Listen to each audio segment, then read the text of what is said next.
కొండైన లోయైన సమభూమి చేసేది నీవేగా నీవేగా. ఇబ్బంది కొలిమిలో నిర్మలము చేసినది నీవేగా నీ వాక్యేగా. శ్రమలే నన్ను వేధిల్చినను కలతలే బాధిల్చిన కృపయే క్షణమైన విడువక మహిమకే చేర్పించునని నిరీక్షించి కీర్తిల్తును.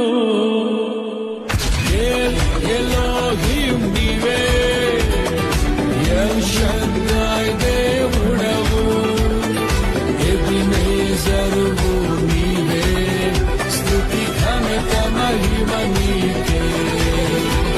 మహాధనుడా యెహోవా, మనోహరుడా యేసయ్యా.